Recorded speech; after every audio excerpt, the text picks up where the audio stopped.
Welcome to our video journey where we explore the fascinating world of pronunciation, unraveling the mysteries behind each word and its usage.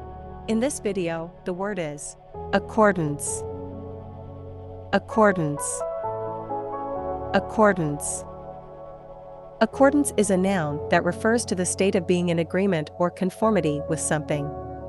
It often denotes consistency or alignment with a particular standard, rule, or expectation.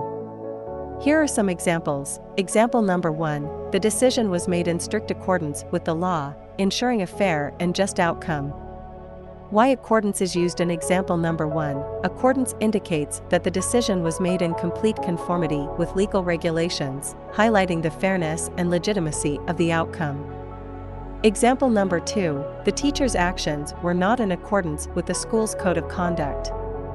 Why accordance is used in example number 2. Accordance signifies a lack of alignment with the school's code of conduct. It points out a deviation from the expected behavior.